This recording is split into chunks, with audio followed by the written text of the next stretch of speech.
Hello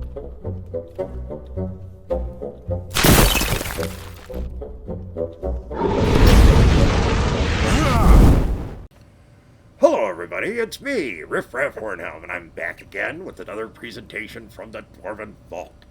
Today, we have a fail tale. Now today's fail tale really goes back to the very, very earliest days of Dungeons & Dragons. It's not something that you felt comfortable talking about with certain friends because they would look at you like you were, well, batshit crazy. It was a very different type of game. And you started with people who you knew would read the same kind of stuff that you did. There was a lot of books that helped you find potential players because they enjoyed the books. And the books, of course, provided so much of the source material that's used in the original Dungeons and Dragons. But you had to be kind of careful about how you approached people and whether or not they would be able to do something like this without,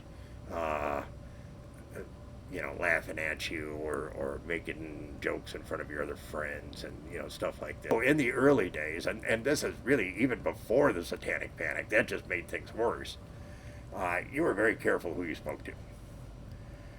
And today's fail tale really has to do with how the game helped make that more difficult. And actually, in a specific case for me, ended up with a couple of friends who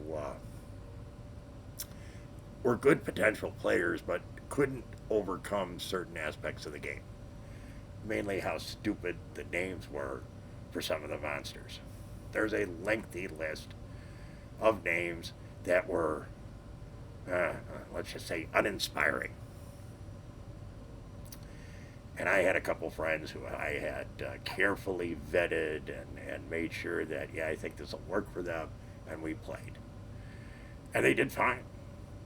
Until we got to a creature that is really cool, but just, well, it made them giggle. And that's the gelatinous cube. I mean, let's face it, what the gelatinous cube is capable of doing is very cool. The name is uninspiring. Yeah, it's things like the lurker above or the trapper. There's a lot of names that needed to be, I thought at the time, rethought and made a little bit more appealing.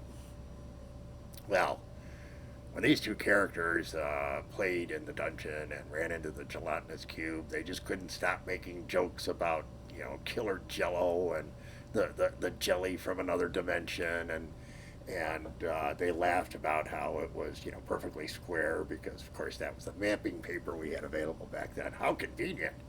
And yeah, if you sit and look through the names, you look at some of them, and they're quite iconic today. And some of them are good names. A simple name, the Mimic. That's very descriptive of what it is. You could have dressed it up a little bit, but you didn't need to. Gelatinous cube, couldn't there have been something cooler? I mean, my personal bugaboo, I guess, is the Beholder. Behold what? What kind of a name is that? Why didn't they call it something cool like the Hydra or something like that? The function of the creature is very cool and clearly created for the game. But the name? Oh, come on, guys, you could have done better than that. And frankly, it would have been much easier for them to have gained credibility by spending some time inventing some cool names. We know that this game was invented in Wisconsin, and my understanding is that it's all like brats and beer there, but it obviously didn't do anything to help stimulate this game because the names are lame.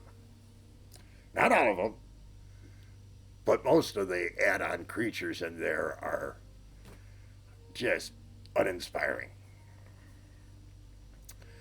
But to make a long story short, or shorter, or longer, or whatever,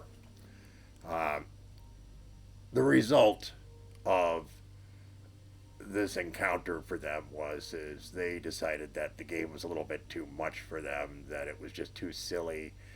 They also ran into piercers, and they found those to be very silly.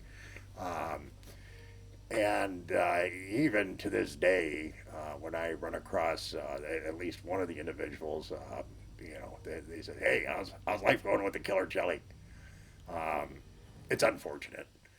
It is something that the game is not for everybody, so that's fine. I don't have a problem with that. But I think had the name been cooler, they'd have gotten further into playing the game before they found it to be too silly. So that's my fail tale today. I'll tell you one thing.